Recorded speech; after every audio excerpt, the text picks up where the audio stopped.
माणिक्यवीणामुफलालयन्ती मदालसां मञ्जुलवाग्विलासं महेन्द्रनीलद्युतिकोमलाङ्गी मातङ्गकन्यां मनसा स्मरामि चतुर्भुजे चन्द्रकलावतंसे कुचोन्नते कुङ्कुमरागशोणे पुण्ड्रेक्षु पाशाङ्कुश पुष्पबाणहस्ते नमस्ते नमस्ते जगदेकमातः। డాక్టర్ సురేష్ బాబు గారిని గురువు గారిని వేదిక మీదకి తీసుకురావాల్సిందిగా ఆహ్వానిస్తా ఉన్నాం.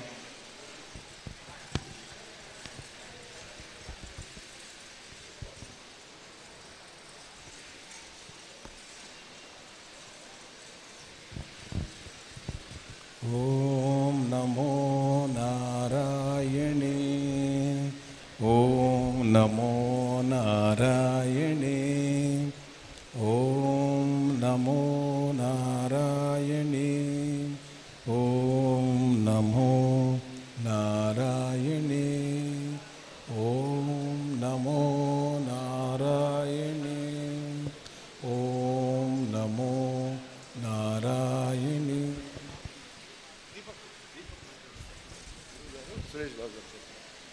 గురువు గారు జగదీష్ రెడ్డి గారు వేదిక మీదకి రావాల్సింది.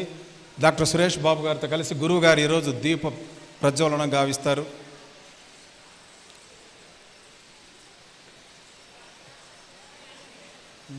అసతో మా సద్గమయ తమసో మా జ్యోతిర్గమయ మృత్యోర్మా మృతంగమయ.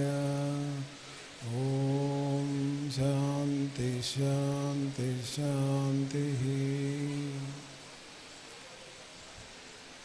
ఓం నమో నారాయణే ఓం నమో నారాయణే ఓం నమో నారాయణే ఓం నమో నారాయణే ఓం నమో నారాయణే ఓం నమో నారాయణే ఓం నమో నారాయణే ఓం నమో నారాయణే ఓం నమో నారాయణే ఓం నమో నారాయణే ఓం నమో నారాయణ. డైరెక్టర్ గారు అయినటువంటి సురేష్ బాబు గారు గురువు గారిని శాలువతో సత్కరిస్తున్నారు.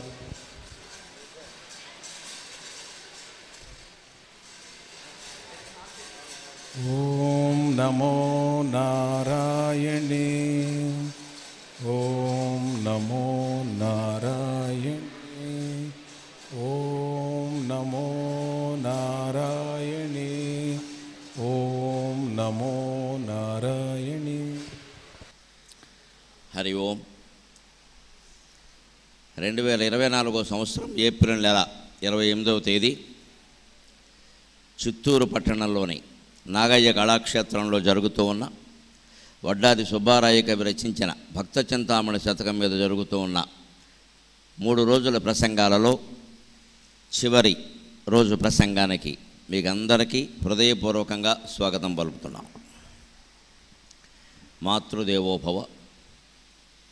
ఎంతటి మాట బల్కితివి అమ్మా, ఎంతటి మాట బల్కితివి, ఈ పసికోనకు జన్మ జన్మ దుర్దాంత దురంత దుఃఖములు రవ్వలవోలిక రాలిపోవా. అమ్మా నీవెంతటి మాట బల్కితివి, ఈ పసికోనకు జన్మ జన్మ దుర్దాంత దురంత దుఃఖములు రవ్వలవోలిక రాలిపోవా.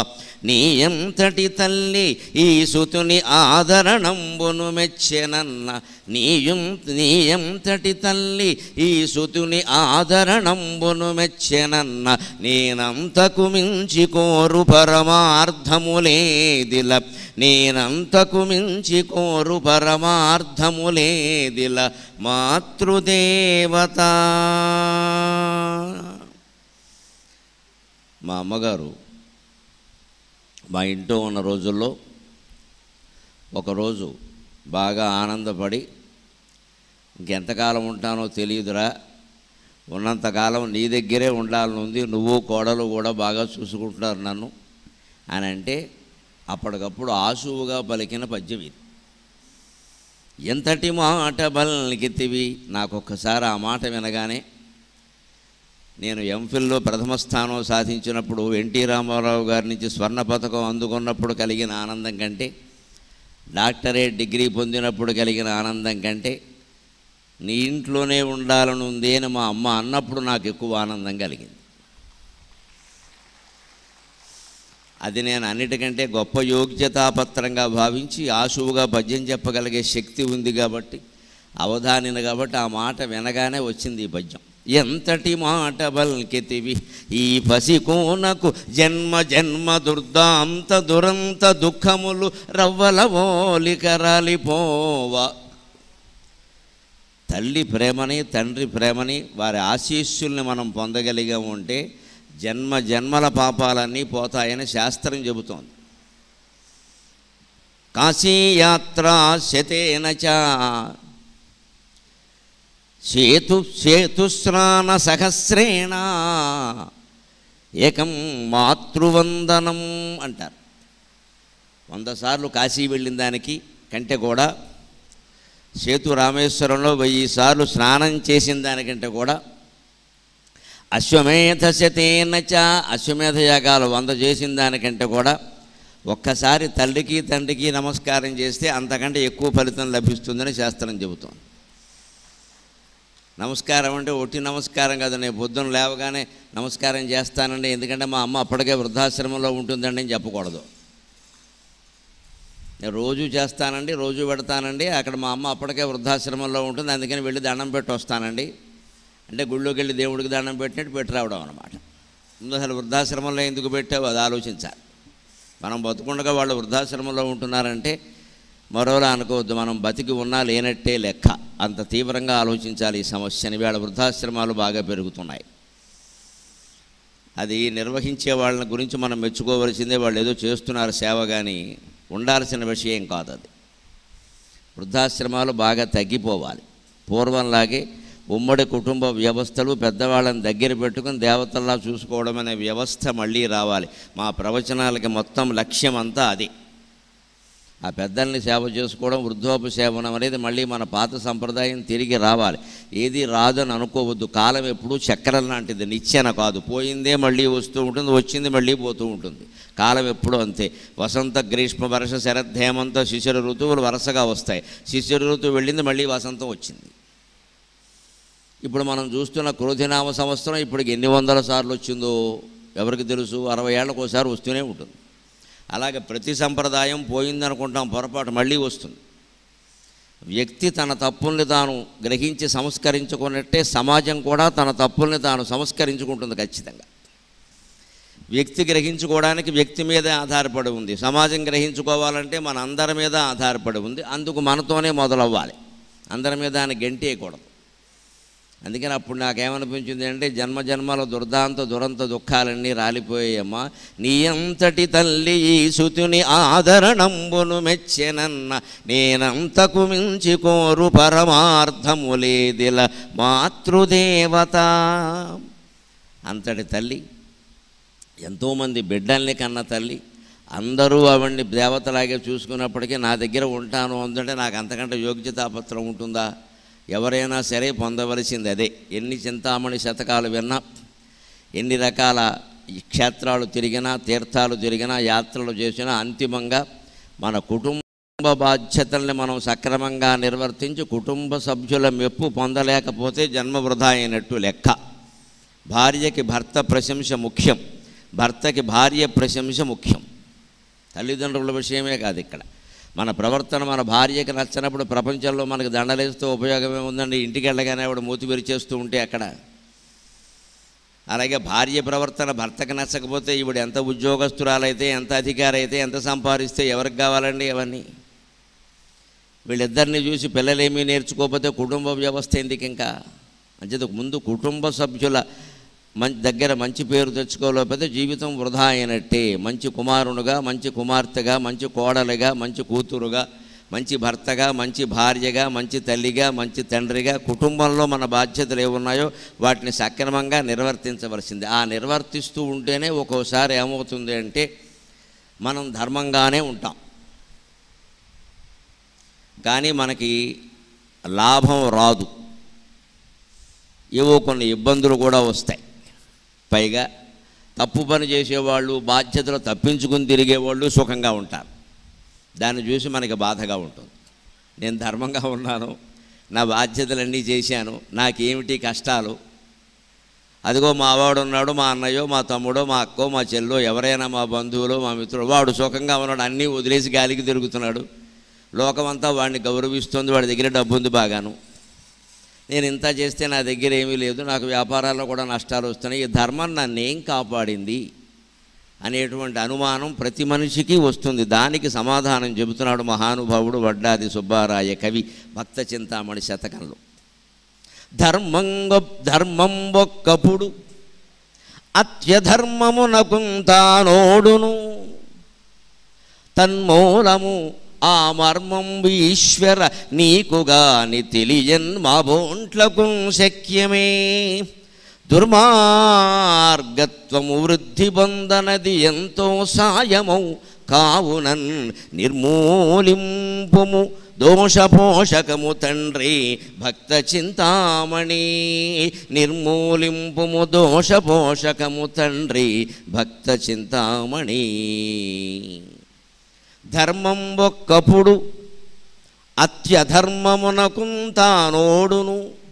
ధర్మం ఒకసారి అతి తీవ్రమైన బలం కలిగిన అధర్మానికి ఓడిపోతుంది. మనం చాలా చూస్తున్నాం ఈవేళ. పేర్లు అనవసరం, సంఘటనలు అనవసరం, చూస్తూనే ఉన్నాం కళ్ళెదుట. శరీర బలం ఉన్నవాడు, బుద్ధి బలం ఉన్నవాడు, ధనబలం ఉన్నవాడు ధర్మబలం లేకపోయినా నెగ్గుతున్నాడు. ఇతరుల ఆస్తులు ఆక్రమిస్తున్నాడు, ఎవరేం చేయలేకపోతున్నారు, విసిగెత్తి ఊరుకుంటున్నారు. ఈ మొత్తం సమస్యలకి పరిష్కారం ధర్మం ఈవేళ చెప్పడం జరుగుతుంది. ధర్మం ఒక్కప్పుడు అత్యధర్మమునకుంతానోడును. ఒక్కోసారి ధర్మం అధర్మానికి ఓడిపోతుంది. తన్మూలము ఆ మర్మంబు ఈశ్వర నీకుగాని తెలియన్ మా బోంట్లకు శక్యమే. ఎందువల్ల అలా జరుగుతుంది? తన్మూలము, దానికి మూల కారణం ఏమిటి? ధర్మో రక్షతి రక్షిత అని మనం చెప్పుకుంటున్నాం కదా. మరి ధర్మం రక్షించాలి కదా మనని. మనం ధర్మంగా ఉన్నా మనకి రక్షణ దొరకకుండా మన ఆస్తులు పోతే మనం ఎందుకు ఉపయోగం? వాటికి ధర్మంగా ఉన్నా ఎవడుంటాడు? ఎన్ని ప్రవచనాలు చెప్తే మాత్రం ఏం ఉపయోగం అండి అంటారు. అంటే ధర్మం గెలుస్తుంది అనేది నిరూపణ చేయగలగాలి. మనం చేయొచ్చు, ఇప్పుడు కూడా చేయొచ్చు. దాని తన్మూలము, దీనికి మూల కారణం ఏమిటి అనేది. అంతేకాదు ఆ మర్మంబు, దానిలో రహస్యం ఏమిటి? ఎందుకు ఇలా జరుగుతోంది? తాత్కాలికంగానైనా అధర్మం ఎందుకు కలవాలి? ఎప్పుడూ ధర్మమే కలవాలి కదా. అంతా దైవ సృష్టి అయినప్పుడు, అంతా దేవుడే చేసినప్పుడు, మొన్న మనం చెప్పుకున్నట్టుగా పొడమని చేసి భరించి మాపుటలు వేట్కల్ నీకు భక్త చింతామణి అన్నది నిజమే అయినప్పుడు, సృష్టి చేసింది ఆయనే, పోషించేది ఆయనే, చివరికి లయం చేసేది ఆయనే అయినప్పుడు ఆయన ధర్మాన్ని గెలిపించాలి కానీ అధర్మాన్ని గెలిపించడం ఏమిటండి?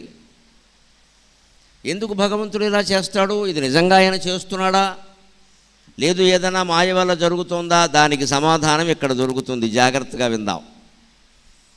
దాని మూలం ఏమిటి? అధర్మం ధర్మాన్ని మించి గెలవడానికి మూల కారణం ఏమిటి? దీంట్లో రహస్యం ఏమిటి అనేది పరమేశ్వర నీకు కానీ తెలియని మా బోంట్లకు శక్యమే. మన బోటగాళ్ళకి అర్థమవుతుందా? మనకున్న జ్ఞానం ఎంత, మనం చదివిన గ్రంథాలన్నీ, మనకున్న విశ్లేషణ శక్తి ఎంత? ఊరికే ఏదో నోటుకు వచ్చిందని మాట్లాడటమే కానీ మనం ఏం చదివాం గనక. వ్యాసభారతం 1700 శ్లోకాలు తాత్పర్యాలతో దొరుకుతోంది. గోరఖ్పూర్ గీతా ప్రెస్ వాళ్ళు వేశారు. ఎంతమంది చదివారు? చదివిన వాళ్ళు ఉంటే నమస్కారం. రామాయణం, వాల్మీకి రామాయణం 24,000 శ్లోకాలు, పుల్లెల శ్రీరామచంద్రుడు గారి ప్రతిపదార్థం తాత్పర్యాలతో మొత్తం 15 సంపుటాలు ఎన్నో వేశారు. నమస్కారం. ఎవరు చదివారు? అన్నీ ఎవరు చదివారు? భాగవతం వ్యాస భాగవతం 14,093 శ్లోకాలు రామకృష్ణ మఠం వారు బ్రహ్మాండమైన పండితుల వ్యాఖ్యానంతో వేశారు. ఎంతమంది చదివారు? పోనీ తెలుగు రామాయణాల్లో చాలా ప్రధానమైనది విశ్వనాథ సత్యనారాయణ గారి రామాయణ కల్పవృక్షం 12,796 పద్య గద్యాలతో ఉంది. ఎవరు చదివారు పూర్తిగా? పోనీ తెలుగు కవిత్రయ భారతం టీటీడీ వారు బ్రహ్మాండమైన పండితుల చేత వ్యాఖ్యానంతో 15 సంపుటాలు వేశారు 21,697 పద్య గద్యాలతో. ఎవరు చదివారు పూర్తిగా? పోనీ పోతన గారి భాగవతం పద్యాలంటే చాలామంది మనం వింటూ ఉంటాం. తెలుగు వాళ్ళం సాయంత్రం 6 బయట మంచాలు వేసి కూర్చుని పాడుకునేవాళ్ళు అందరూ కూడా. తాతలు మనవాళ్ళకి పాడు వినిపించేవారు ఆ పద్యాలన్నీ. ఆ పోతన గారి పద్యాలు తెలుగు భాగవతం 9,010 పద్య గద్యాలు ఉన్నాయి. అదే టీటీడీ వారు వేశారు, రామకృష్ణ మఠం వారు వేశారు. ఎవరు చదివారు? ఎన్ని చదివారు? కానీ సగర్వంగా చెబుతున్నానమ్మా, ఇప్పుడు చెప్పిన గ్రంథాలన్నీ ఆమూలాగ్రంగా ఈ జీవుడు చదివాడు కాబట్టే మీ దగ్గర మాట్లాడుతున్నాను. కాబట్టి ఈ అంకెలు సహా అన్నీ చెబుతున్నాం, మొత్తం చదివాం. ఇన్ని శ్లోకాలు, ఇన్ని ప్రతిపదార్థ తాత్పర్యాలు సహా చదివాం. ఎలా చదవగలిగాము అంటే నేను వినయంతో చెబుతున్నా, చదవడానికి ఒక సమయం కేటాయించుకోవాలి. గుర్తు వచ్చినప్పుడు పనిచేయడం కాదు, అది అధముల లక్షణం. గుర్తు పెట్టుకుని పనిచేయడం మేధావుల లక్షణం. నాకు గుర్తొచ్చినప్పుడు నువ్వు పని చేసేదేట, దోమ కొడితే కొట్టడానికి ఒకటి గుర్చేయాలి, నువ్వు కొడతావు ఎలాగా? అది కొట్టకుండా చూసుకోవాలి. నువ్వు అది నిన్ను కొట్టకుండా చూసుకోవాలి, నువ్వు దాన్ని కొట్టకుండా చూసుకోవాలి. అప్పుడు దాని తెలివి నీ తెలివి బయటపడుతుంది.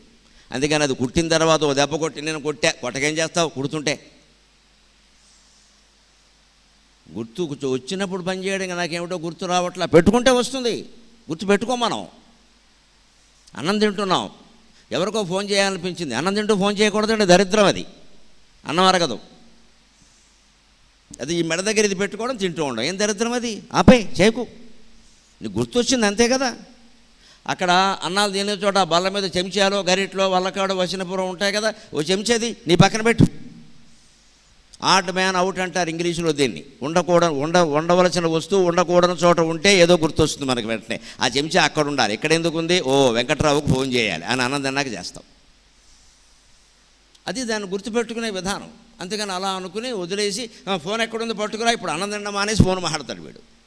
మధ్యలో వీడి దగ్గులు, వీడి తుమ్ములు, వీడు ఆవులింతలు, వీడు పెళ్ళాన్ని కేకలేసిన విధానాలు అవన్నీ ఫోన్లో వాడికి వెళ్ళిపోతాయి. ఇక్కడ వీళ్ళ ఇంట్లో కథ ఇదే అంటాడు వాడు. ఇంకా నేను వీడియో కాల్ మాట్లాడి ఇంకా బాగుంటుంది. ఈ లక్షణాలే మానుకోవాలి. అంత గుర్తు రాగానే ఫోన్ చేసేస్తున్నామే. భగవద్ధ్యానం ఎందుకు గుర్తుండదండి? ధర్మ నిర్వహణ ఎందుకు గుర్తుండదండి? బాధ్యతా నిర్వహణ ఎందుకు గుర్తుండదండి? ఎవరితోనో ఫోన్ మాట్లాడాలి కానీ పడుకున్నా సరే, చివరికి బాత్రూంలో ఉన్నా సరే ఫోన్ మాట్లాడేస్తున్నాం. అక్కడ అంత అవసరమా? ఆ ఫోన్ ఏ నీళ్లలోనో పడితే పరిస్థితి ఏంటి?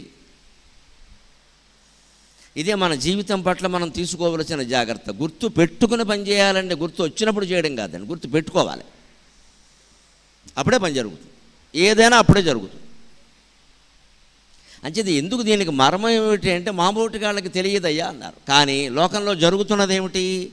ఏదో ఒకటి ధర్మమో అధర్మమో ఏది పెరిగితే మనకేమిటంటే, ఎప్పుడైనా ధర్మం గెలవకుండా అధర్మం గెలుస్తూ ఉంటే లోకంలో అభిప్రాయం ఏమవుతుందండి? మారిపోతుంది. దుర్మార్గమును వృద్ధి పొందనిది ఎంతో సాయమవు.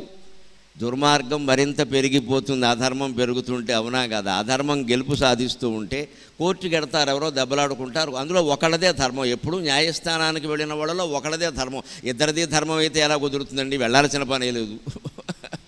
ఒకరిదే ధర్మం, అందులో ఒకరిది అధర్మమే. వెళ్ళారు. పాపం ధర్మాత్ముడు ఏవో తన దగ్గర ఉన్న సాక్ష్యాలు ఏవో చూపించాడు. వాడు అంతకంటే దొంగ సాక్ష్యాలు పుట్టించి చూపించాడు అవతల వాడు. గెలిచింది. న్యాయమూర్తి గారికి సాక్ష్యాలు ఆధారాలు కావాలి కానీ వాస్తవం ఏమిటో ఆయనకు అనవసరం, కష్టం అది. అందుకే న్యాయదేవతకి కళ్ళు ఉండవు, కళ్ళు కట్టేసి ఉంటాయి. కోర్టు దగ్గరే ఉంటుంది ఆ బొమ్మ, న్యాయమూర్తి గారి పక్కనే ఉంటుంది. చేతిలో త్రాసు ఉంటుంది కానీ కళ్ళు ఉండవు. మరి ఇంకెలా న్యాయం చెబుతారో ఆ దేవతకి వారికి తెలియాలి. అందుకే న్యాయమూర్తులు విచక్షణాశక్తితో ఆలోచించాలి, కేవలం దొరికిన సాక్ష్యాలు ఆధారాలు కాదు. వారికి సలహా ఇచ్చేంత పెద్దవాడిని నేను కాకపోవచ్చు కానీ చెప్పాలి కదా ధర్మం అనేది. న్యాయమూర్తులైన వారు విచక్షణాధికారాన్ని ఉపయోగించాలి. విచక్షణాధికారం అంటే సాక్ష్యాలు ఉంటాయి, ఏమో ఆధారాలు ఉంటాయి, కాగితాలు ఉంటాయి. ఆయన కాస్త బుద్ధి ఉపయోగిస్తే ఇది నిజమో కాదో ఆయనకి తెలుస్తుంది. అటువంటిప్పుడు మాట్లాడకుండా వాయిదా వేసేయాలి. పరిశీలిద్దాం అని వాయిదా వేసి ఈ లోపు రహస్యంగా తన మనుషులను పంపించి అసలు విషయం తెలుసుకోవాలి. ఇంత శ్రద్ధ ఏ న్యాయమూర్తికి ఉంటుందమ్మా? ఉంటే ఆ న్యాయమూర్తిగా నమస్కారం. మనం ఏం చేయాలి? ఎవరికి ఉంటుంది? ఎప్పటికప్పుడు వాయిదాలు వేసేస్తాం. చివరికి అధర్మం గెలుస్తుంది. ఊళ్ళో రాత్రిపూట రావి చెట్టు కింద కూర్చొని మాట్లాడుకుంటారు దేవాలయం దగ్గర. అసలు ప్రపంచ చరిత్ర అంతా అక్కడే తెలుస్తుంది మీకు. వాళ్ళని చిన్నవాళ్ళగా భావించద్దు. చెట్టు కింద చుట్ట కాల్చుకుంటూ మాట్లాడుకుంటారు. చుట్ట అయిపోయే వరకు మాట్లాపరం. మధ్యలో చుట్ట సగమే ఉంటే మళ్ళీ చెవిలో పెడతారు. ఇక్కడ మిగిలిన భారతం రేపని. మొగల రేకులు సీరియల్లేనా అయిపోతుంది కానీ ఆ చుట్ట అవ్వదు. అలా పెడుతూనే ఉంటాడు. అక్కడ చెవిలో పెడతాడు. అక్కడ పెట్టి పెట్టి పెట్టి ఎప్పుడో అవుతుంది అది. ఈ అయిపోయే వరకు ఏవో కథలు చెప్తాడు. అసలు ప్రపంచ చరిత్ర అంతా అక్కడ బయటపడుతుంది మీకు. వాళ్ళు ఏమనుకుంటారంటే ఏదో ఊరికి ఎలాగ చెప్తారు, పురాణాలు చెప్పేవాళ్ళు పనేం లేదు వీళ్ళకి. ధర్మం అంటారు. ధర్మం గెలవలేదు, చూసుకో ఆ ధర్మమే గెలిచింది అంటాడు. అదే ఇక్కడ కవి అంటున్నాడు. భగవంతుడా, నువ్వు గనక పట్టించుకోకపోతే ఇలా వరుసగా అధర్మమే గెలుస్తూ ఉంటే లోకంలో ధర్మం నిలబడుతుందా? మరి ధర్మం మీద ఆధారపడే సూర్యుడు పనిచేస్తున్నాడు కదా, సూర్యుడు ప్రకాశిస్తున్నాడు కదా, తన ధర్మం ప్రకారమే చంద్రుడు భూమి చుట్టూ తిరుగుతున్నాడు కదా, తన ధర్మం ప్రకారమే భూమి సూర్యుడు చుట్టూ తిరుగుతోంది కదా, తన ధర్మం ప్రకారమే నవగ్రహాలు సూర్యుడు చుట్టూ తిరుగుతున్నాయి కదా, తన ధర్మం ప్రకారమే ప్రకృతి 6 ఋతువుల్ని వరుసగా ప్రవేశపెడుతోంది, తీసుకెళ్ళిపోతుంది కదా. మరి ఆ ధర్మాలన్నీ జరుగుతున్నప్పుడు లోకంలో మానవుల్లో ధర్మం ఎందుకు ఉండదు? దానికి కారణం దిక్కుమాలిన మన మనస్సు. ప్రకృతికి మనస్సు లేదు, మనిషికి మనస్సు ఉంది. వచ్చిన ఇబ్బంది అది. మనకి రక్షణ అదే, భక్షణ అదే. సూర్యుడికి మనస్సు లేదండి, చంద్రుడికి మనస్సు లేదండి, గోళాలు అవన్నీ. సముద్రానికి మనస్సు లేదు, ప్రకృతికి మనస్సు లేదు, వాయువుకి మనస్సు లేదు. మనకి మాత్రం భగవంతుడు మనస్సు ఇచ్చాడు. మన ముంచేయడానికో తేల్చాలనుకో తెలియదు. మన మనస్సులో విపరీతమైన రాగద్వేషాలు ఉన్నాయి. మనకి ఇష్టమైంది జరగాలి, మనకి ధర్మం జరగాలని ఏం లేదు ఇక్కడ. మనకి ఇష్టమైంది జరగాలి. దానికోసం మనమే మార్చేస్తూ ఉంటాం. అందుకే ఈ అధర్మం గెలవడం అనేది మానవుల్లో ఉంటుంది కానీ జంతువుల్లో ఉండదమ్మా. మీరు గమనించండి. వృక్షాల్లో ఉండదు, కొండల్లో ఉండదు, పర్వతాల్లో ఉండదు, నదుల్లో ఉండదు, సముద్రాల్లో ఉండదు. అవన్నీ సక్రమంగా ప్రవహిస్తూనే ఉంటాయి.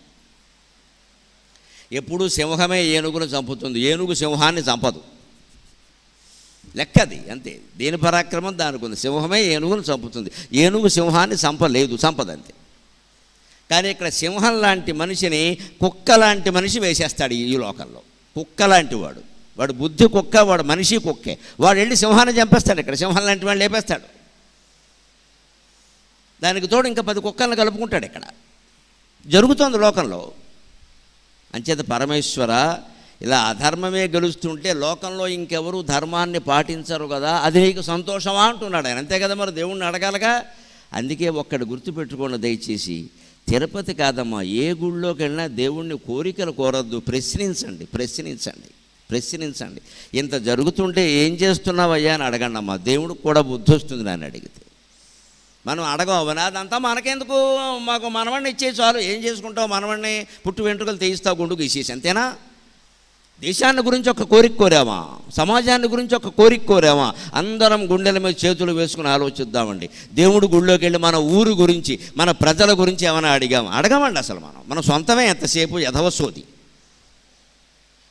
ఈ సొంత కోరికలు మానేసి దేశం గురించి, రాష్ట్రం గురించి, సమాజం గురించి మనం కోరుకునుంటే ఏ పరిస్థితులు ఇలా ఉన్నాయని మనం బాధపడాల్సిన అవసరమే వచ్చేది కాదండి. భగవంతుడు తీర్చేవాడు ఖచ్చితంగా. మనకు ఆ నమ్మకం లేదు. మరి నాశనం అయ్యేది అవుతూనే ఉంటుందండి. మనకి ఎవరికి సమాజం గురించిన సమస్యలు అక్కర్లేదు, మన సొంత సమస్యలే కావాలి. కానీ ఆశ్చర్యమైన ప్రవృత్తితో గమనిద్దాం. మీ అందరిలోనూ కూడా ధర్మం గెలవాలనే కాంక్ష లేకపోతే, భగవంతుడు అందరికంటే గొప్పవాడనే కాంక్ష లేకపోతే ఇక్కడికి నేను ఏమిస్తానని మీరు వచ్చారండి. ఇక్కడ మీ సొంత కోరికలు ఏమైనా తీరతాయని వచ్చారా? ఇక్కడికి వస్తే పిల్లలు కలుగుతారని, ఉద్యోగాలు వస్తాయని, పెళ్ళిళ్ళు అవుతాయని నేనేం చెప్పలేదే. నాకే జరగవు, మీకెలా జరుగుతాయి? అవసరం ఏం లేదు అవన్నీ ఇక్కడ. కానీ దానికోసం మీరెవరూ రాలేదే. అంచేత ఖచ్చితంగా మనం పైకి చెప్పలేకపోయినా అందరిలో సమాజం బాగుండాలనే కాంక్ష ఉందమ్మా, ఉంది, ఖచ్చితంగా ఉంది. లేకపోతే రారు ఇక్కడికి. మీ సొంత విషయాలు నేనేం చెప్పను కదా. ఇక్కడ నా పేరే సామాజిక వ్యాఖ్య, నాది సోషల్ కామెంటరీ. నేను సమాజంలో విషయాలే చెబుతాను. నేను దాని గురించే వస్తారు నా ప్రవచనాలకు. పురాణం విందామని రారెవడో ఇక్కడికి, పుణ్యం వస్తుందని రావద్దని నేనే చెప్పేస్తాను. సమాజం బాగుపడాలనే కాంక్ష ఉన్నవాడే రండి అన్నప్పటికీ 1000 మంది వస్తున్నారు అంటే అందరికీ ఆ కాంక్ష ఉంది, అనుమానం ఎలా. దాన్ని రగులు కొల్పాలి. జ్యోతి ప్రజ్వలన దగ్గర చిన్న దీపంగా ఉన్నదాన్ని కాగడా అంత చెయ్యాలి. నాకంటే నా దేశం ముఖ్యం, నా ధర్మం ముఖ్యం, నా భాష ముఖ్యం అనేటువంటి స్థితి రావాలమ్మా. అదే సామాజిక భావన, అదే సామూహిక బాధ్యత, సోషల్ రెస్పాన్సిబిలిటీ, కలెక్టివ్ ఫీలింగ్ అంటారు ఇంగ్లీషులో. అందరూ బాగుండని నాకు అలా బలవంతంగా అందరం కలిపి కోరితే ఆ భగవత్ శక్తి మన అందరిలోకి ప్రవేశిస్తుంది, ధర్మమే గెలుస్తుంది. అదే చెబుతున్నాడు ఇక్కడ. అందుకని ప్రార్థన ఏం చేస్తున్నాడు? దుర్మార్గత్వము వృద్ధి పొందు, ఇది ఎంతో సాయము. ఈ అధర్మం చేతిలో ఓడిపోవడం వల్ల ఏం జరుగుతుందని ఇలా 3-4 సార్లు జరిగితే లోకంలో దుర్మార్గం పెరిగిపోతుంది. అంచేత భగవంతుడా నా విజ్ఞప్తిని మన్నించి కావునన్ నిర్మూలింపుము దోషపోషకము తండ్రి భక్త చింతామణి. ఈ దోషాన్ని పోషించేటువంటి అధర్మం అనేది ఉందే, దాన్ని నిర్మూలించవయ్యా అన్నాడు. నిర్మూలించేస్తాడా అడిగినంతనే? ఈ కవిగారు మాత్రం ఆయన సొంత కోరిక ఏదో కోరుకోకుండా దేశం గురించి ఎందుకు కోరాలండి? అందుకే కావ్యాలు వినాలి, మనం పురాణాలు వినాలి, శాస్త్రాలు వినాలి, వేదం వినాలి. వేదంలో మన సొంత విషయాలు ఉండవు, శాస్త్రంలో పురాణంలో మన సొంత విషయాలు ఉండవు, మొత్తం అందరికీ సంబంధించిన విషయాలు ఉంటాయి. అప్పుడు మన మనస్సు విశాలమవుతుంది. ఎవరి మనస్సు విశాలమవుతుందో వారికి దుఃఖం ఉండదు, వారికి శాంతి ఉంటుంది, వారికి నిద్ర ఉంటుంది. మనకెందుకు నిద్ర లేదు, శాంతి లేదు, సుఖం లేదంటే మన మనస్సు విశాలం కాలేదు. ఇప్పటికీ సంకుచితంగానే ఆలోచిస్తున్నాం మనం, సంకుచితంగానే ఆలోచిస్తాం. వీళ్ళు మనవాళ్ళు, వీళ్ళు పరాయి వాళ్ళు అనగానే వాళ్ళలో దోషాలే వెతకడం, ఇంకా గుణాలు ఉన్నా సరే మనం చూడం. మనవాళ్ళు అనగానే వాళ్ళలో గుణాలే చూడడం, దోషాలు కనపడుతున్నా సరే చూడడం. కానీ శాస్త్రం ఏం చెబుతుందంటే శత్రువురపి గుణావాచ్య దోషావాచ్య గురోరపి. నీ శత్రువులోనైనా సరే మంచి గుణాలు ఉంటే నువ్వు ప్రేమించు అన్నాడు. నీ గురువులోనైనా సరే దోషాలు ఉంటే వదిలిపెట్టేయి, ఆ దోషాలు విడిచిపెట్టి ఆయన ఉపదేశం మాత్రమే స్వీకరించు. లేదు నిండా దోషాలే కనపడితే ఆ గురువునే వదిలేయి, గొడవేం లేదని చెప్పాడు. అంత దోషభూయిష్టంగా ఉంటే ఆయన చరిత్ర, అటువంటి గురువు మనకెందుకంటే పని లేక ఉంటే వెళ్ళాం, 4 సార్లు వెళ్ళాం, ఆయన గురించి మనకు తెలిసింది, స్పష్టంగా అనుభవానికి వచ్చింది, ఇంకెందుకు వదిలేయడమే. ఇప్పుడు ఇంకొక మాట దీనికి అనుబంధంగా మనం చెప్పుకోవాలి. వ్యాసుడు భారతంలో చెబుతాడు దాన్ని, అధర్మం ఒకప్పుడు వృద్ధి చెందినా కంగారు పడకండి అన్నాడు ఆయన. వర్ధత్యధర్మేణ నరో తతో భద్రాణి పశ్యతి తతః సపత్నాన్ జయతి సమూలస్తు వినశ్యతి. వర్ధత్యధర్మేణ నరో, అధర్మం వల్ల కూడా మనుషులు వృద్ధి చెందుతారు. తతో భద్రాణి పశ్యతి, అధర్మాత్ములు భద్రంగా ఉంటారు కూడా, ఆస్తులు పెంచుకుంటారు, మేడ మీద మేడ కడతారు, విదేశాల్లో కూడా ఆస్తులు కొంటాడు, జరుగుతుంది, అనుమానం ఎలా. వ్యాసుడే చెప్పాడు 5000 ఏళ్ల క్రితం భారతంలో. కానీ చివరి వరకు చూడవయ్యా అన్నాడు ఆయన. వర్ధత్యధర్మేణ నరో తతో భద్రాణి పశ్యతి. అంతేకాదు తతః సపత్నాంజయతి, ఆయన మొత్తం శత్రువుల్ని జయిస్తాడు, అధికారం అంతా ఉపయోగించి మొత్తం అందరినీ లోపల ఏం చేస్తూ ఉంటాడు కారణం లేకుండానే. ఎందుకంటే అధికారం మన చేతిలో ఉంది, వేసేయి, వాడిని వేసేయంటే వాడిని వేసేస్తారు. ఇవన్నీ జరుగుతుంటే మనకేమనిపిస్తుందంటే అంత హాయిగా ఉన్నాడు అధర్మం చేస్తూ కూడా, అంత అవినీతిపరుడై ఉండి కూడా అంత పదవిలో ఉన్నాడు, అంత క్షేమంగా ఉన్నాడు, అంత భద్రంగా ఉన్నాడు అంటే లోకంలో ధర్మం ఉండదన్నమాట, అధర్మమే ఉంటుందన్నమాట. కానీ దానికే 4వ పాదంలో బాంబు పేలుస్తున్నాడు వ్యాసుడు. వర్ధత్యధర్మేణ నరహ, అధర్మం వల్ల కూడా వృద్ధి చెందుతాడు మానవుడు. కంగారు పడిపోకు, పూర్తిగా విను, పూర్తిగా చూడు. సినిమా 20 రీళ్ళు సినిమా ఉంటే 20 రీళ్ళు చూడాలి, ఇంటర్వెల్లో బయటికి వెళ్ళిపోతే సినిమా ఏమర్థమవుతుంది? తతో భద్రాణి పశ్యతి, ఆయన ఆస్తులు కూడా పెంచుకుంటాడు. అంతేకాదు తతః సపత్నాంజయతి, శత్రువులను కూడా జయిస్తాడు. కానీ అంతిమంగా సమూలస్తు వినశ్యతి, నువ్వు వేసి చూస్తే వాడొక 10 ఏళ్లలోనే మొత్తం నాశనం అయిపోతాడు. శ్రీమద్ రమారమణ గోవిందో హరి. ఇది జరిగి తీరుతుంది, ప్రతి వ్యక్తి జీవితంలో జరుగుతుంది. దీనికి ఉదాహరణ కౌరవ పాండవులే లెక్క. పాండవులు ఓడిపోయారు నిజమే, 12 ఏళ్ళు అరణ్యవాసం చేశారు, 1 ఏడాది అజ్ఞాతవాసం చేశారు. వాళ్ళు చాలా కష్టాలు పడ్డారు. కానీ తర్వాత వచ్చాక మొత్తం తొడలు బగలగొట్టారా లేదా? దుశ్శాసనుడు గుండెలు చీల్చి భీముడు ప్రతిజ్ఞ ప్రకారం నెత్తురు తాగాడా లేదా? అన్నమాట ఏదైనా తెప్పాడా? 100 మందిలో ఒక్కడు కూడా మిగలలేదండి. అందరూ భీముడి చేతిలోనే పోయారమ్మా. అన్న ప్రకారం మొత్తం దేవుడికి నైవేద్యం పెట్టేశాడు. 8 రోజులు యుద్ధం జరిగేసరికి 25 మందిని లేపేశాడు. 25 మందిని లేపేశాడు. చివరికి తమ్ముళ్ళు మిగిలిన వాళ్ళు వెళ్ళి దుర్యోధనుడి దగ్గరికి వెళ్ళి మొత్తుకున్నారు, భీముడు చంపేస్తున్నాడు, భీముడు చంపేస్తున్నాడు. ఇప్పటికి 30 మందిని లేపేశాడు, ఇంకా 70 మంది ఉన్నామంటే దుర్యోధనుడు ఏమన్నాడో తెలుసా? వాడి కంట పడకండి, అంతకంటే నేనేం చెయ్యలేను అన్నాడమ్మా. అది భారతం. వాడు ఎదురుగా ఉండి యుద్ధం చేయండి నేను చెప్పాల, ఆ ధైర్యం వాడికి లేదు. 8వ రోజుని 25 మంది 30 మందిని అప్పటికే భీముడు చంపేసి ఉంటే అందులో మిగిలిన వాళ్ళలో ఒకడు వెళ్ళి దుర్యోధనుడితో, అన్నయ్య మన వాళ్ళని చంపేస్తున్నాడు అన్నాడు. ఎందుకని? నువ్వు వెళ్ళి భీముడిని ఎదుర్కోమని. వాడి ఉద్దేశం అదే కదా. వీడికి ఆ ధైర్యం లేక వీడు ఏమన్నాడంటే, తమ్ముడు భీష్ముడు సేనాధిపతిగా ఉన్నాడు, ఆయన పాండవుల పక్షం నిజం చెప్పాలంటే. ఆయన భీముడిని చంపడు, అర్జునుడిని చంపడు, చంపగలిగి కూడా చంపడు. అంచేత మనం చేయగలిగింది ఏం లేదు. మన తమ్ముళ్ళందరికీ చెప్పు, మిగిలిన 70 మంది కూడా రేపు మే 13 ఎన్నికల్లో ఓటేయాలంటే భీముడి దగ్గరికి వెళ్ళకండి అని చెప్పాడు. అది చెప్పింది అంటే గత్యంతరం లేదు ఇంకా. అంటే గెలిచిందా లేదా ధర్మం? భీముడి చేతుల్లో 100 మంది పోయారా లేదా? పోతారండి. కానీ దానికి పాండవులంతటి వాళ్ళు, యమధర్మరాజు అంశలో ఒక ఆయన, వాయుదేవుని అంశలో ఒక ఆయన, ఇంద్రుడి అంశలో ఒక ఆయన, అశ్విని దేవతల అంశలో ఒక ఆయన పుట్టారు. వాళ్ళు సామాన్యులు కాదు.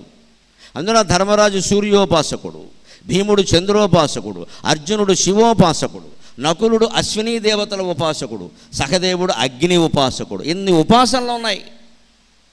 ద్రౌపది సాక్షాత్తు శశీదేవి, ద్రౌపదిగా పుట్టింది. ఇంద్రుని భార్య శశీదేవి ద్రౌపదిగా పుట్టింది. ఇక్కడ అంతటి మహాసాధ్వి వారికి భార్య. అన్నీ వదిలేయండి. వసుదేవసుతం దేవం కంసచాణూరమర్దనం దేవకీ పరమానందం కృష్ణం వందే జగద్గురుం, శ్రీకృష్ణం వందే జగద్గురుం. జగద్గురువు మహావీరుడు అఖిలాండ కోటి బ్రహ్మాండ నాయకుడైన పరమాత్మ శ్రీకృష్ణ స్వరూపంతో వారికి మేనత్త కొడుకుగా ఉన్నాడు, మేనమావ కొడుకుగా బావగా ఉన్నాడు.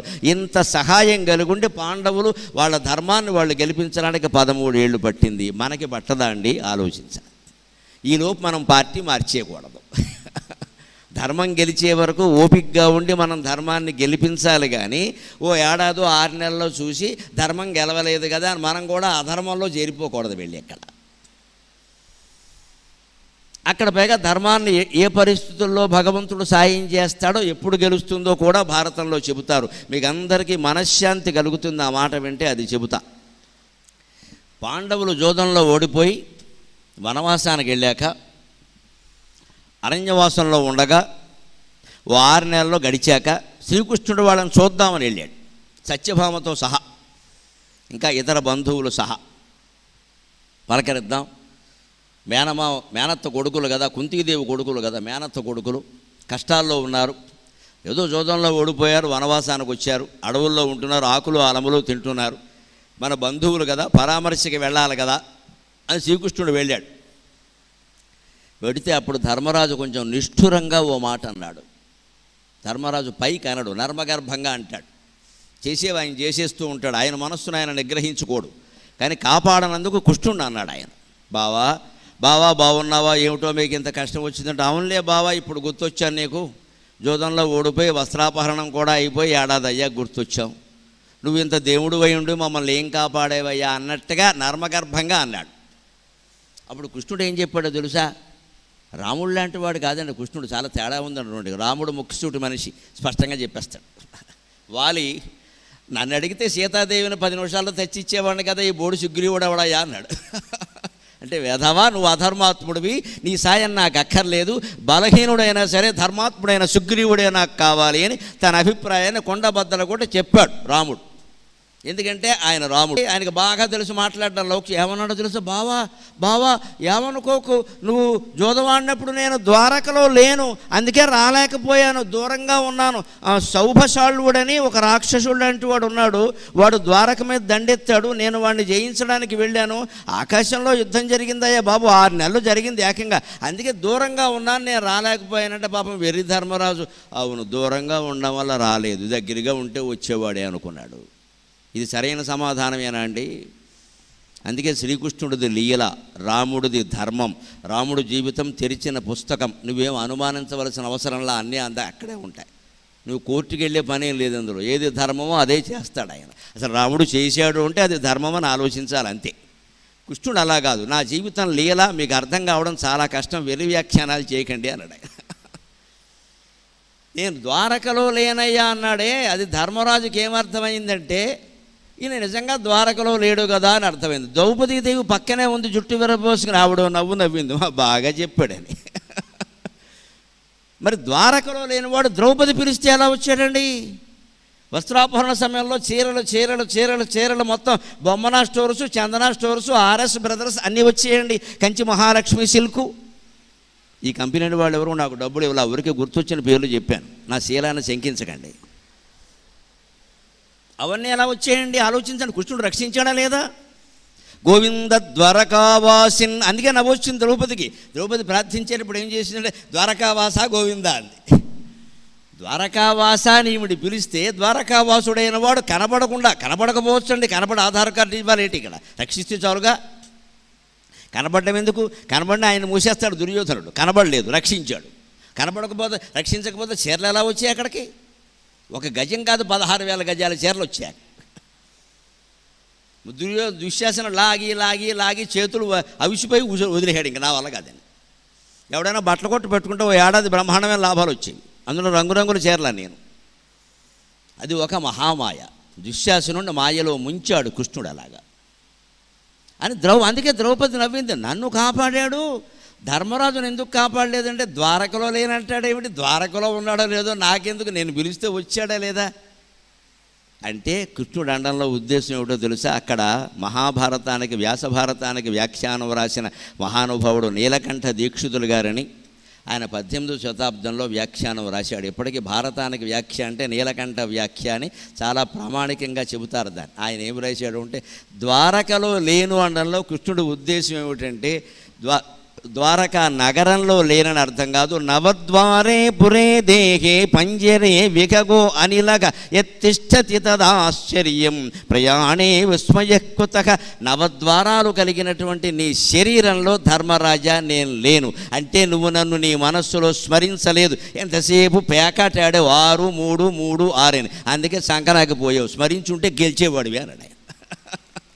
అది మనం గ్రహించాలి. ధర్మం నిలబడాలంటే, మనం ధర్మాత్మలవై ఉండి ధర్మాన్ని గెలిపించాలంటే మన బాహుశక్తి, బుద్ధిశక్తి, ధనశక్తి, అన్ని శక్తులతో పాటుగా దైవశక్తిని కూడా వినియోగించుకోవాలి. దైవశక్తి అనేది కేవలం స్మరణ వల్ల వస్తుంది.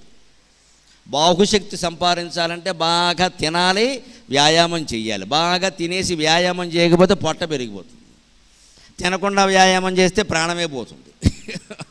బాగా తినాలి, వ్యాయామం చేయాలి. బుద్ధిశక్తి సంపాదించాలంటే గ్రంథాలు చదవాలి, గురువులను ఆశ్రయించాలి, చాలా ఆలోచించాలి. ఊరికే ఏం పెరగదు అది, అంతే కదా.